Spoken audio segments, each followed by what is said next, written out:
Tonzija akabanzi. Lwaki tonzija akabanzi? Lumbuye bwensirika n'ebigo by'essoogera. Nkimanyi bulungi nnyo Ssaabasajja Kabaka. Bamukube eddagala eri musiimuula obwongo.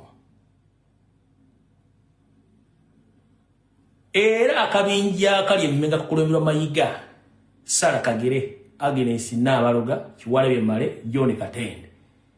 Mutandika okugamba nti Kabaka ayina mental illness. Oyagala kuŋŋamba project gye mwabaddewo ba seminar eya mental illness, oyagala kuŋŋamba nti mwabadde mugezaako okupromotinga kulaga kifaananyi ekyo nti singa mutuuka wali we mugambira nti Ssaabasajja Kabaka ayinamu obuzibu mutwe nga mukonfaminga kye mwatandise, kyoyagala okuŋŋamba tonzija akabanzi. Tonzija akabanzi, tukumanyidde mu kisaakaate. Tukumanyidde mu kisaakaate. Programs watandise okukoleza mental health mu Uganda. You are not supposed, you are not entitled. Waliyo butabika hospital, mental hospital, balina okukola seminars. Not you. Tonzija akabanzi. Nga neddulu gye mukola okusiimula Ssaabasajja Kabaka obwongo tugimanyi. Not you, tonzija akabanzi. Nkulabula.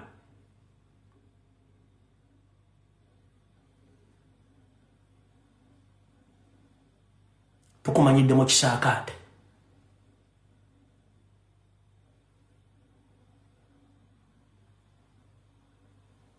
Tukumanyidde mu kisaakaate. Naye ate kisaakaate kyennyini. Nze wano nze mbadde nkubirira abaana bazzukulu ba Buganda baga nti Omumbejja Ssanga lya Mbogo mu mwesonyiwe.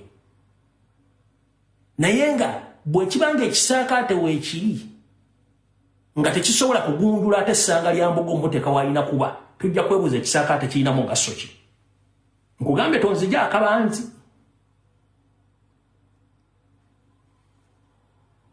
Bwabanga Omumbejja katalina Ssanga lya Mbogo ebintu byakola biva mu kisaakaate, ekisaakaate bakiggale.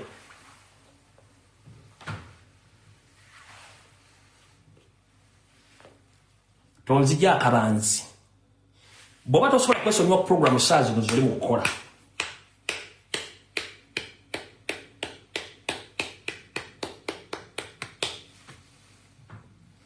bwabanga muwalawo ebintu byakola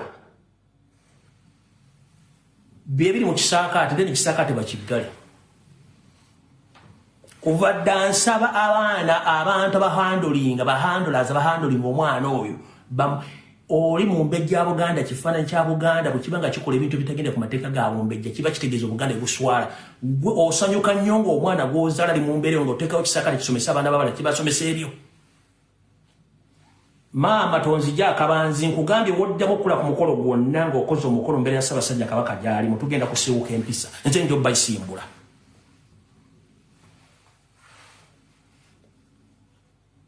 Nze mbadde looyawo nga nkuprotectinga n'ebintu by'okola kirabika gulooza nti ffe tetutegeera. Nina bingi nnyo.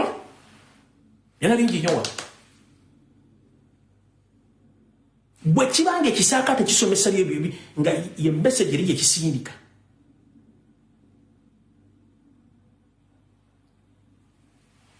Nze Seeguya. Oba kamba okulekedde okwo. Awo tuvuddewo.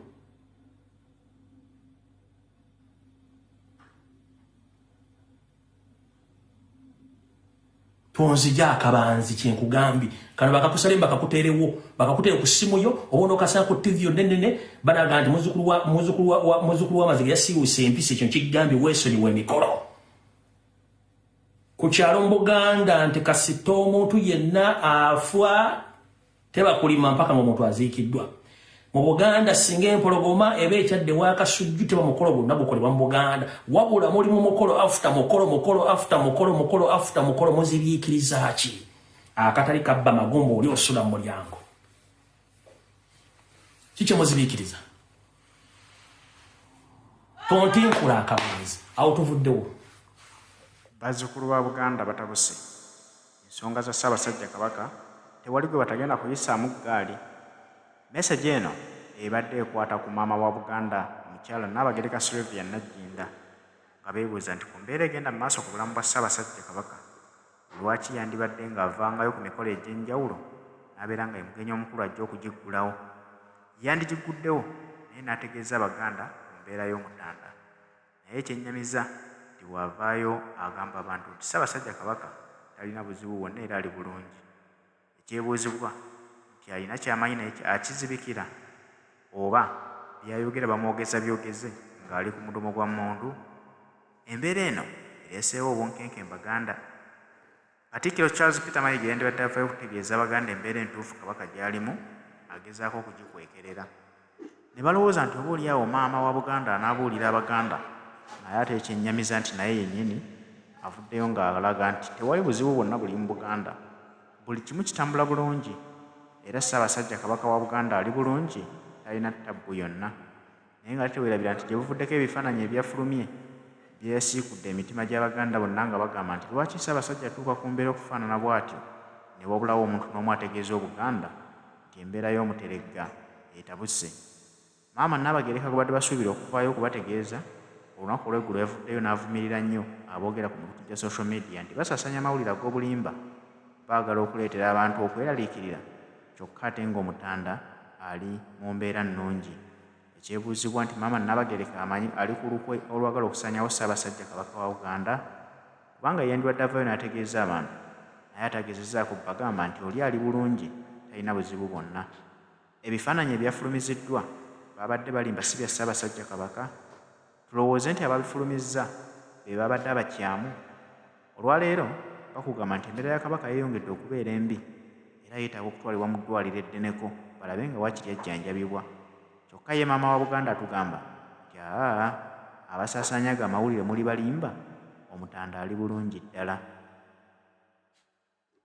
Akatali kabba magumba oli osula mu mulyango. Kiki muzibiikiriza? Tontinkula akabuuzi awo tuvuddewo. Eyo njimaze kati ngenze kujja ne information.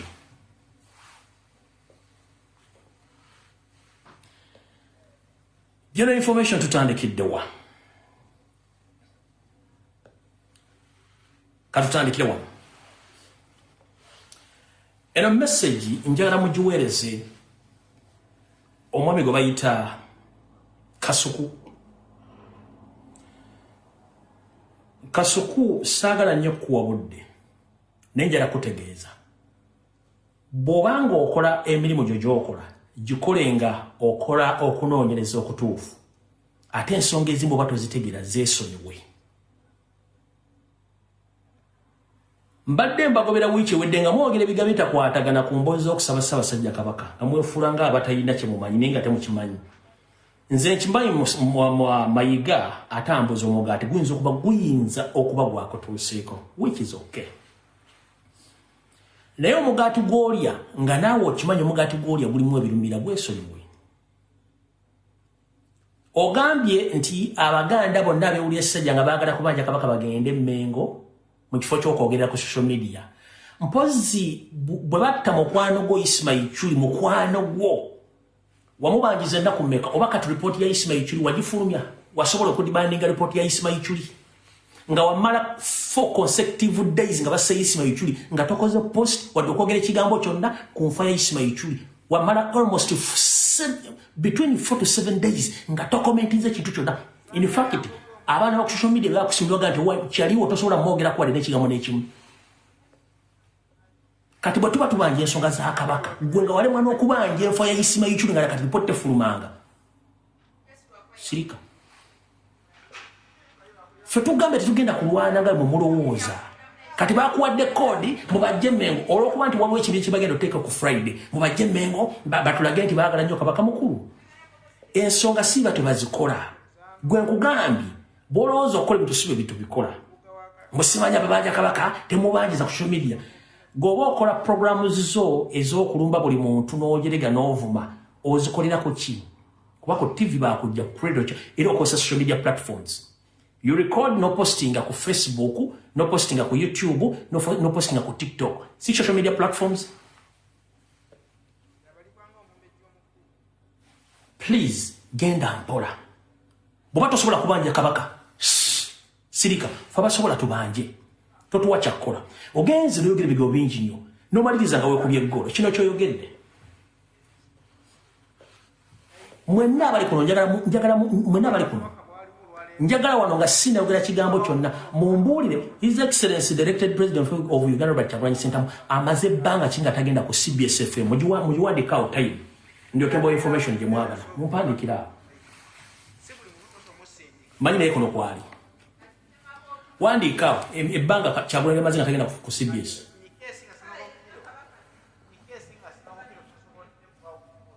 kuba saagala byogererwaga nti gundi yayogedde bw'ati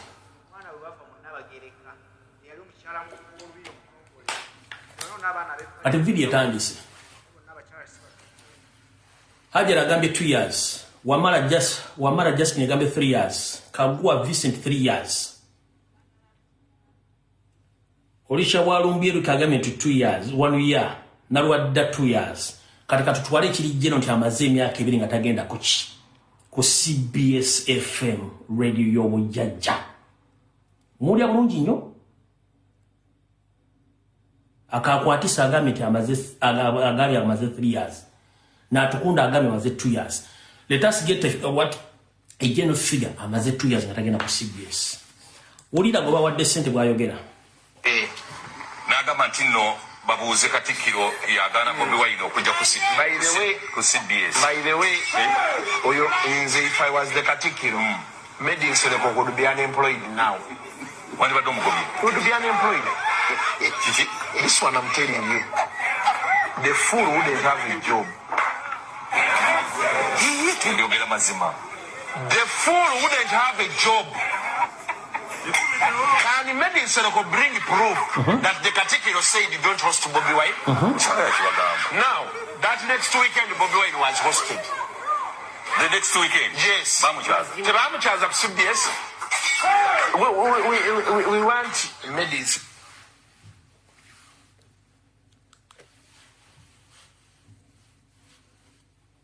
Muwulidde manyize information egikwata mpola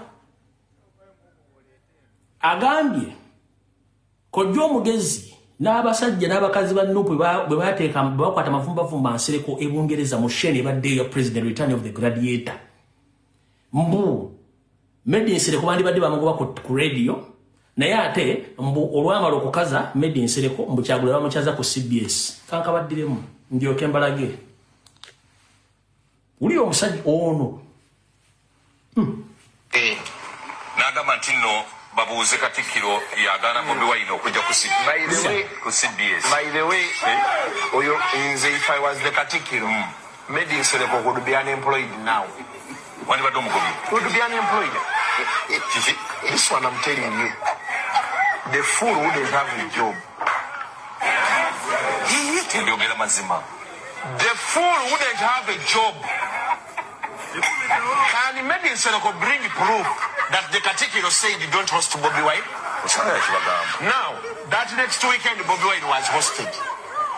The next weekend? Yes. Bamuchaza ku CBS. We want Medi Nsereko to tell us. Did the Katikkiro tell him that now you invite Bobi Wine? If I was the Katikkiro, the man wouldn't have a job. bebannamole betulina mu Uganda atuula ne kabineti ne kuluye ne bakola analysis era kati ngenda nzo lwaki Kenzo yakkuba ngenda nti lwaki Kenzo yakkuba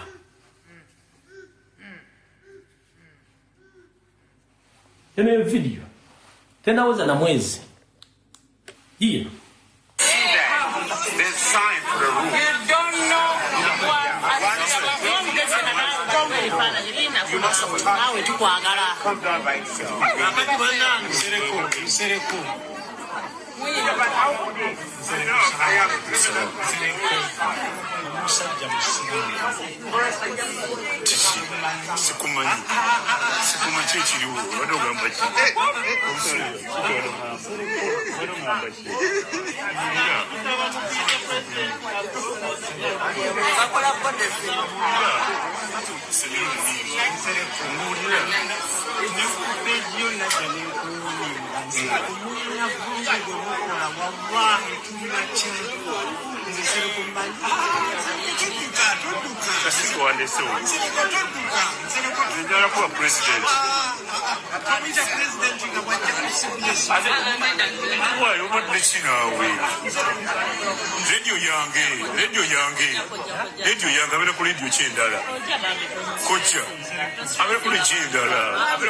Kati manyi bantu bakwata mpola balidde emigaati egiri mu yeast atamala. Kati ngoyo omwami mwegendeze nnyo ebigemwogera ku nsonga za Buganda kubanga temuzimanyi. Kati gwe nkumaze sigenda kuddako kola bintu byo manyi zisibwabudde. Kati njagala tugende ku mukyalo ono, omukyala gwe bayita Anne Abaho. Omukyalo ono abantu mwenna njagala staff ya Nkumba University,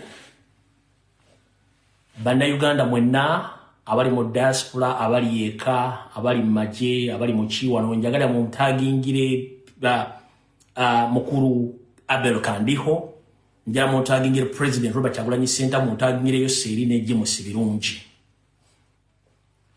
Waliwo abatemu abatunula nga bali innocent nenga batemu nga bassa abaana b'abandi mu diaspora n'ewaka wennyini. Omu ku bo ye mukyalo ono gwe bayita Anne Abaho. Ekifaananyi kino ngenda kuddamu nkitimba olwaleero. Omukyalo ono currently yakwasibwa mission y'okujja Robert Kyagulanyi Ssentamu nga wazaakola mission zonna.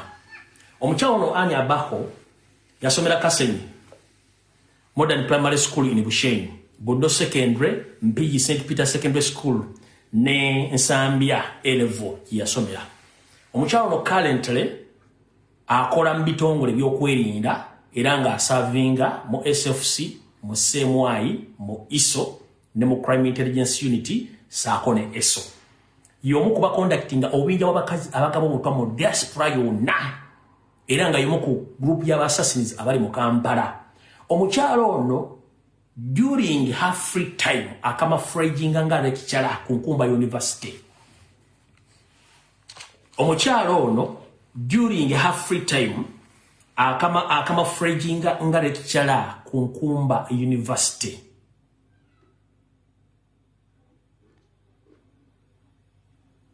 Ku Faculty of Arts and Sciences. Nenga mutemu asula bitundu by'Entebbe okulira na flyover ngono tutuuka Entebbe wasulawo. Bwe namaze omwaga ku bikolo by'adde akola yagenze mu kitundu kye kyonna n'akwata abantu basukka mu 6 nga batebereza okuba nti bafulumiza information emukwatako olw'okuba nti yali nkinze nti mukyala mutemu.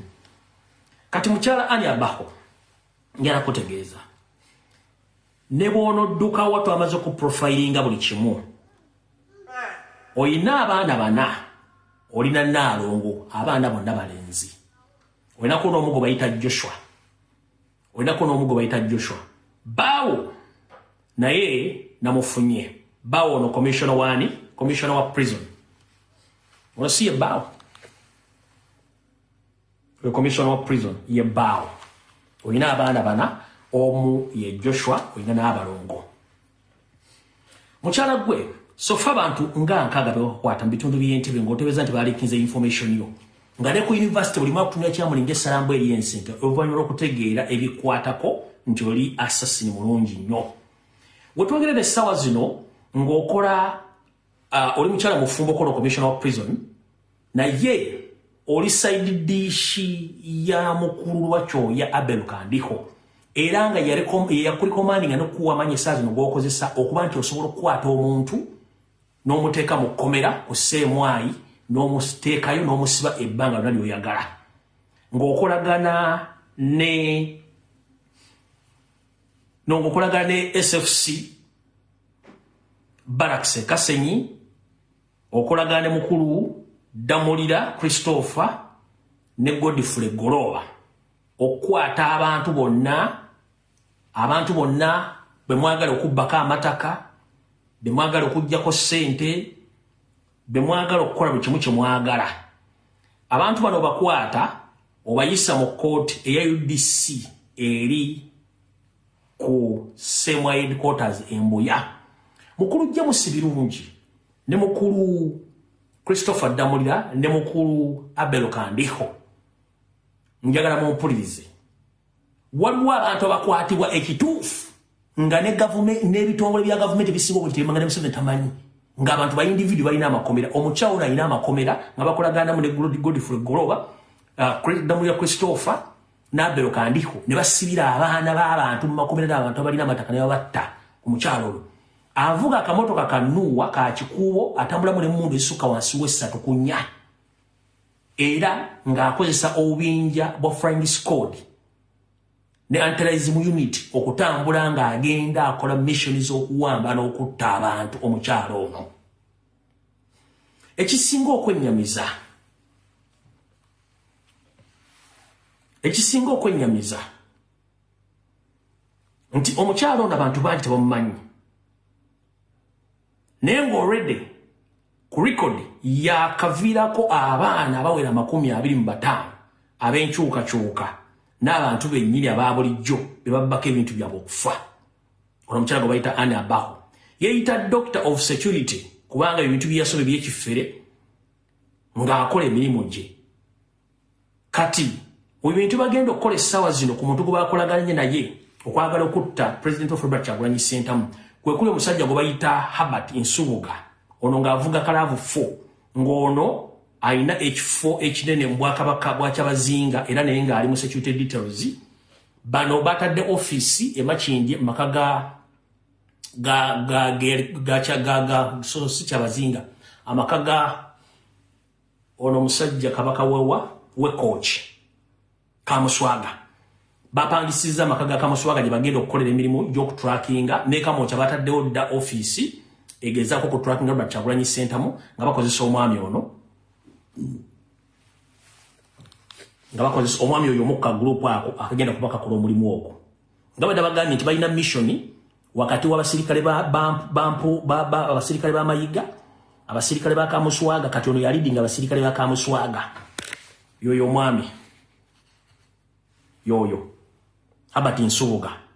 Kati bakoze dda office Makindye, balina office Kamwokya ne Magere banoonya nnyo bagenda okupangisa okutandika okutrainga Robert Kyagulanyi Ssentamu bamugyewo. Kano ke kamotoka kavuga kano kalaavu 4 kavuga katambuliramu abakolagana omukyalo ono Anne Abaho okwagala okutta President Robert Kyagulanyi Ssentamu. Kati ffe tugenda kulwana naawe. Twamaze okuprofiling abaana bo obategedde abaana bo ina baana kuliko abalongo 2 wawuno gwesinga okugamba Joshua. Tumaze okuwandikira embassy zonna, okuwandikira ebitongole bisinga obungi okubategeeza nti Kirikiyo amaanyi agenjogedde gonna mukolagana nabo okutta abantu n'okuwamba abantu. Mukulu James Birungi obadde ku sseemu ebo kyanga bakulonda njala kubuuza wali otutteyo obudde okugenda okukola kye tuyita cross monitoring okwetoola okwetoloola CMI yonna okuva ku bloke esooka okutuuka ku bloke esembayo bikolo byekyo bikolwa mu CMI eyo. Era wali otutteko ekiseera ogenda okunoonya buli musibaali y'obuuze fayiro ye bwefaanana. Era wati otutteko obudde n'ogenda ewaddamulira gyali nekomera okumanya abantu bonna be bataddeyo bafayiro zaabwe zifaana zitya. Damulira alina abantu bamaze mu kkomera ali emyaka 3, emyaka 6, emyaka 4. Damulira alina abantu basse nga tabanyikiddwako mayitire. Naye bwotyo James Birungi otuula ku CMI ne baleeta abantu nga tebaliko fayiro ne basiba emyaka 2 ku 3 nga tebalabye ku musana ne bafiirwa abantu baabwe ne batta abantu baabwe nga bano abantu bakola ebikolo biro nga bavumisa amanya g'ebitongole bino naye nga ate babikola nga ba individu. Omukyalo ono kwali Anne Abaho ng'oggyeko okuba nti assassin alina emirimu egye gyakola egiri private gy'okuwamba abantu. Simanyi ttaka liremye, simanyi wali omugagga alina kintu twagala mukwata kino emisango egyo bakutta abantu. Njala kubuuza Birungi James Birungi wali ofuddeyo okukebera CMI buloko ku buloko buli office ku office n'owuuza abantu ababika bali ku CMI Embuya era buli omuntu olaba fayiro buno genda ku wansi mu mwanda gulaawo otandika okubuuza buli musibaliyo bakuleta no banga ki waza musango ki ngenda kugamba 70% ku baana abaliyo bonna n'abakazi n'abasajja tekuli ajja fayiro manyeno video Museveni agiraba embassy ya America egirabe ya Bungereza egirabe yo kunako baliko bali James birungi gwa okulira bitongole bino byokwerinda genda ewa Christopher Damulira ku crime intelligence unit jalina aide komera lirimu abantu abasukka mu lukaga ku lusanvu bonna basinga obungi tebalina fayiro kuliko abamataka kuliko bagala kensimbi kuliko bakutte aida disordale kuliko bebakutta abyobufuzi nga bakoleze baba blackmailings omukyalo gomba gambo ono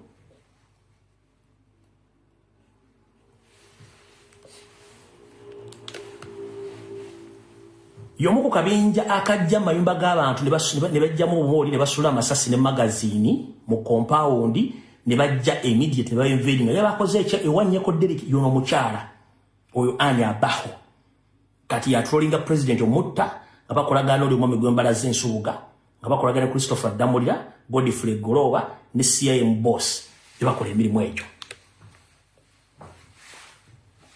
nembisere yeddembe osanga omukazi alina ebirembe kumbe mafia mutemu kunkuba university kwakola si mutemu mulwadde kati wakutta abantu mbosimanyi bakuwaddeyo bakozeko information nabo nakugabula omuntu jja balabisa okubalabisa mpaka omujja okutegeera kati basivile nabo nabwakutte n'obasiba mukubanga otidde nnyo bakuwaddeko information mukulu olimba United Disciplinary Court je mulina je mukozesa emboya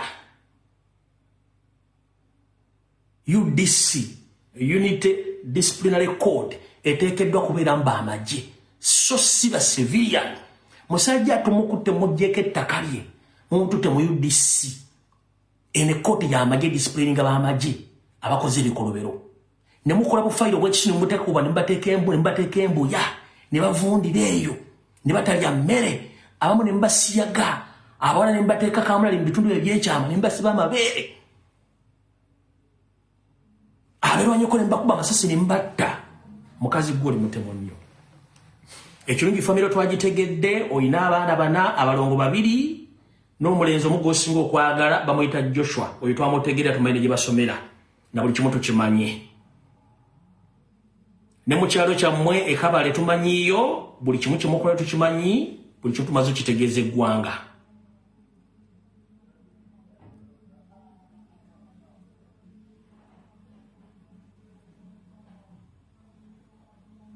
kati mugende maaso nga mukwata abaana b'abandi nga mubatulugunya ng'eggwanga lisirise kuba temwagala boogerako naye tujja boogerako mpaka tiimu eyagala okusanya Robert Kyagulanyi Ssentamu nkugambye kulwa mu kyalo oyo then egenda kuyambibwako mu migono bagambe Herbert Nsubuga ono nga private secretary wakamuswaga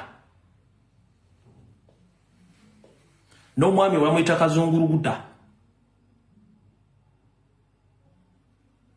ono major ng'akola ku kitenge kya CMI bagenda kuba operatingira Makinje bapangisiza n'ennyumba ekamoocha wepo kati banonya kupangisa office musaidize Magere president wasula babenga bagenda kuba training president mu ngeri yonna esoboka bano bagenda kubanga bakozesa buli nsonga yonna esoboka okuba nti bakola ensonga ezo kati njera mumpandikire essimu z'ono mukulu gwe bayita Herbert Nsubuga alina Airtel ne MTN mukubira essimu ne yajja kwewoonya essimu za Nsubuga ziri 0702 eyo Airtel 0702 muziwandike 0702 37 69 56 eyo Airtel mujiwandike mbawe ya MTN 0702 37 69 56 muziwandike eyo Airtel MTN eri 0773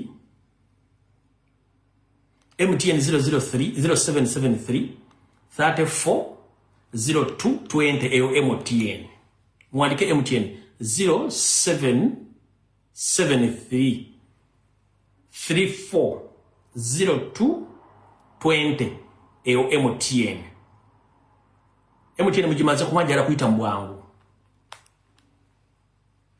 ya MTN yo bajiwandiise kati ezo enamba zani zoyo omwami agenda okuba nti ali mu operation egenda okutrainga president okumutuusaako obulabe. Then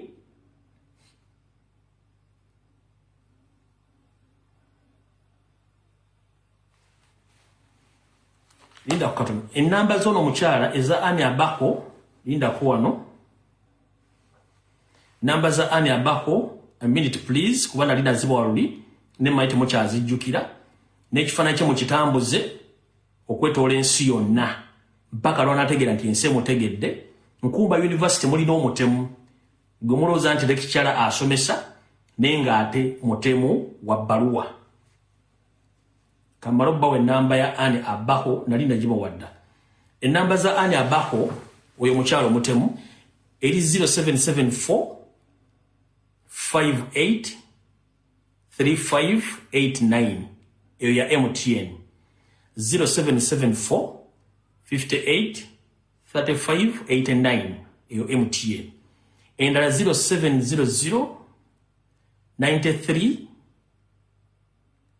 3689 zezo mukyalo oyo Anne Abaho. Ezabbawe ngenda zinoonya kubanga bakola emirimu gyegimu wadde ng'olyaga nti ali mu prison commissioner naye nga bakola emirimu gyegimu bonna babeera muli kubuzaabuza abantu nga bakola emirimu gy'okutta abantu. Kati ennamba ya Major Kazunguruguta oba Kazunguruguta oba Kazungurugu oba kaki ne bana basajja balina amannya Kazuguta Major Kazuguta yino 0754 16 27 49 oyo Major Kazuguta y'omu ku bali mu mission y'okujjawo Robert Kyagulanyi Ssentamu. Mbamenyedde amannya asatu ono Habert Nsubuga ennamba ze nzibawadde, Anne Abaho mbawadde ennamba ze, Major Kazuguta mbawadde ennamba ye 0754 16 24 49 yiyo muzikube mpaka kuwulira nga batulya n'ebigere kwatuka oyo gutemu wano mu Uganda awo tuvuddewo.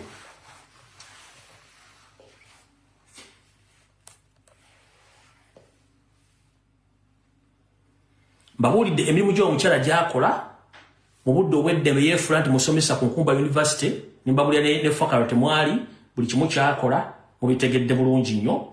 Kati njagala ddemu amanyiira abantu kuba tumaze okuprofilinga ebitongole ebisigadde bina mu nsi tubuwadde details zo ebifaananyi byo n'ennamba ze z'essimu olabe kuba wabadde ku university nga olya webwala ng'akabwa akabbi abantu bottaguza bomusete gukulumirira abaana b'abantu ekaga bwakutte mu bitundu w'osolo olwokuba nti wadde bakuwaddeko information tebalina musaayi.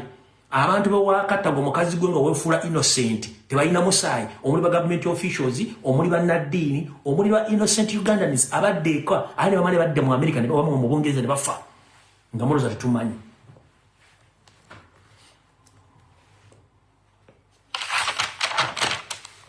Mujja kiwulira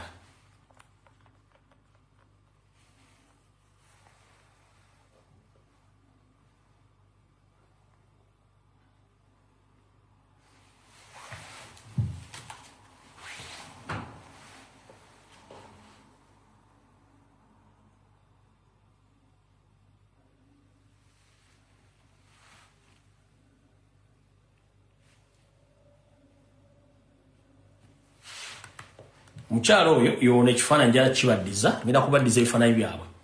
Oyo Anne Abaho nga Kasimayiro wookala mutemuzibu. Ono ebbaawe Gideon Abaho commissioner wa prison naye omulaba. Then ono ye Habert Nsubuga boyo personal secretary or private secretary wa Kamuswaga. Offices za mwolde mwaza locating ze dai zigira kubira operational offices ze mugenda okukolera mu okutrainga Robert Kyagulanyi Ssentamu okwagala mujjawo. Kati mulyoke mutegeere nti ensi emanyi buli kimu ekigenda mu maaso. Kati awondowooza njagala tuveewo tugende ku nsonga endala. Ensonga endala yeeruwa. All right. Omukyala Mama Sadolini Nalongo Sorogeti Nabatulege Anita Amongi. How are you? Hope you are doing fine. Fire juwulira. Kati umayi wagamba okalya kadda kantegeeze gwanga. Wetwogerere essaawa zino Nalongo Sorogeti ndoza kansoke mbazanyire ka video kano omukyalo ono bwe yakyoboledde amyuka Attorney General w'eggwanga n'amulagira sit down. Kati ono bw'afuuka president omukyala yajolonze amyuka Attorney General n'amuvulunga bw'ati mbu yamukolako lipooti wa president wulira. Nyendako. Thank you, Federal Speaker. I do understand the mood, and I also understand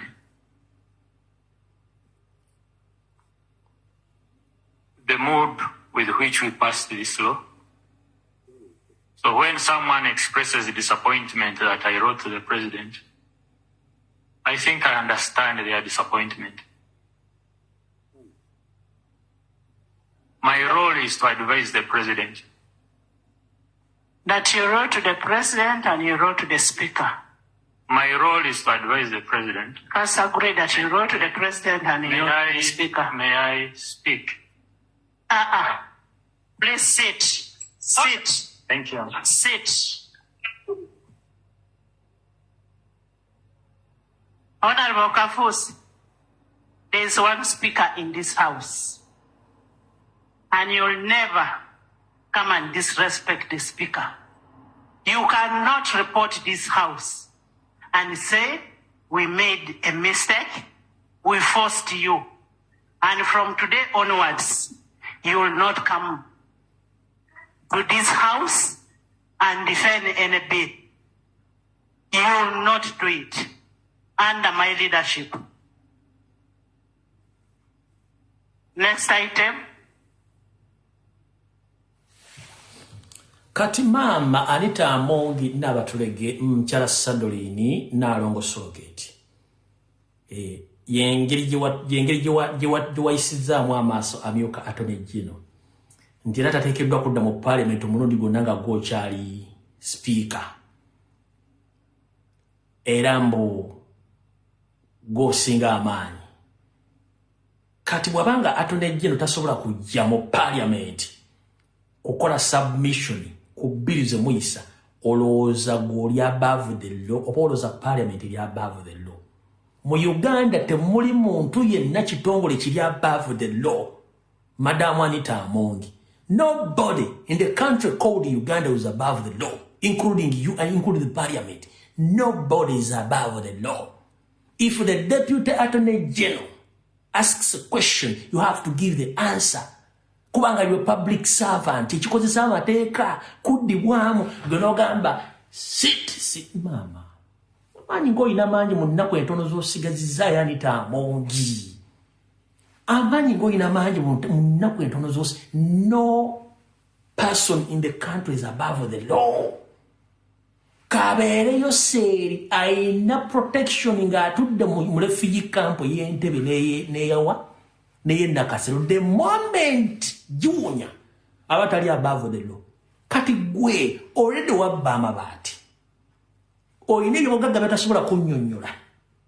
Ate gw'ogamba Attorney General yandibadde akuwolereza deputy ate omutwalaganya mbutateekeddwa okwogera mu parliament n'omugulu. Golowooza otegera lunaku ki? Kale kavudde kwanjula kakatandike.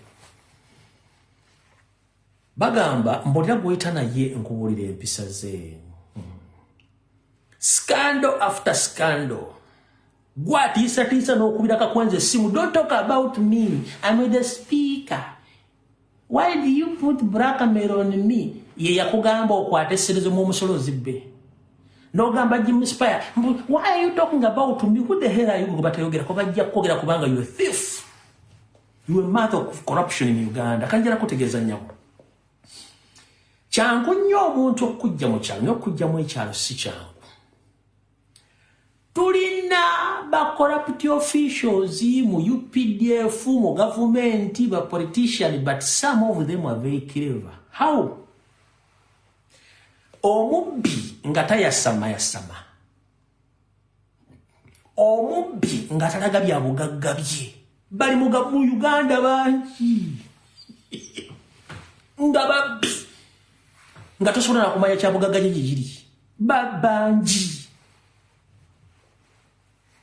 Gora bekenju ya Museveni oba ya makaga genetic gagano ku social media ba ku TV wala baka makaga genetic oba ala bekenju ya Salimu Sale.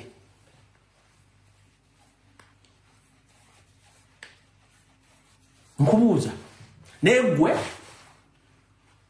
nogenda nozimba 5-star hotel nga nyumba noleta Museveni noleta Muhoza ajigule no gula amasomero agajjanja amasomero agasomesa abasawo gali ku international level no yita Museveni agagule no batola ku farm zo no balago inente no vow no kola birthday ya husband wo mubimuno magogo no mugulira Range Rover empia ezakava mu factory no zira no ziti displayinga ku gundi ku parliament. Goloza busiru wangiri kimunange. Goloza abantu bategera tebalaba. Kubanga oli mwekyalo wava mu kyale Bukedya no ebukedi ekyalo kyebukedya kyakusigalamu. Gwali osinga Kadaga amagezi n'okutegeera. Kadaga lemu nga akoze ka birthday ku parliament. Eyambalanga bigoyo bibiri tatege. Gwosinga Nabbanja kale Nabbanja. Prime Minister Nabbanja gomuyita fula gomuyita Zolo tasobola kulaga nyumba wasula. Tasobola kulaga kintu kye kyonna uyu musafiri. Era mbe basaddeko sanction etali mu kubatti tebalaba bintu bibiri. Tuyina omubbi omukulu mu Uganda mbita Museveni. Yakugamba afuna million 3 nenga zaafuna. Tuyina omubbi omulomita Salimu Sale toli mu social media de ku TV nga yogera kombo ndi mugagga. Muba akulaze mu ayine motoka yino. Tasobola. Negwe mubbi gwalekana gwalaga amaanyi gwabere kololo gwakola buli kimu gwagula engoye za million 8 buli lugoye gwagenda mu Bungereza kati ekizibu kye wakola na kino kanti kunyonyo wakole ngabe nti okuva Bukedya yakyali kyangu niwe okuvaamu Olukedya si kyangu Anita Monge okuva Bukedya yakyali kyangu niwe okuvaamu Olukedya si kyangu. Lwaki wave Uganda n'ogenda e Bungereza n'ogula ennyumba n'osirika n'okola ensobi n'ogenda mu dduuka erigulwamu abalangira n'abambejja okwetoola ensi yonna nga temugulibwanga buli muntu wa wansi ente batera muguza nga mugulwa balangira n'abambejja n'ojja kubanga nze Anita Monge n'olagira engoye n'ogula engoye n'abali maduuka ne basirika ne baga what the hell is going on nga buli lugoye ekitono ennyo wa pound ekitono ennyo 1819 era okusinzira ku investigations ze bakola bagenda okunoonyereza okubuuza nti ani ono bagenda ogenda ku social media okulaba history yonna gwoga Range Rover ku parliament gwoyina 5-star hotel gwoyina amasomero baga ono speaker storage awava obuzibu bwo kubanga akataala kakwakira Anita Monge limu akataala kati obubbi n'excitement urban excitement yekuleetedde obuzibu gwe n'okwata Range Rover empya n'ogiwa mubbi munno magogo nga birthday gift emmoloka abukadde almost 600 n'ogiwa mu birthday. Yes, buli member of parliament yakusanyukira ngo menti bayina smiles ne baga kyekyo amaani ninga bali bakusunga ne tuwamanya kati mama wagobye commission wagobye deputy attorney general ozoganya Jole Ssenyonyi gwolimba Kibalama toyagala nopu bamendike constitution yabwe era commission ya approving gwali ningo sikaza time ntono nnyo mu office eyo First and foremost, nze sijja kubeera surprised abakujja kubwa speaker kekisooka. Sijja kubeera surprised nnyo nga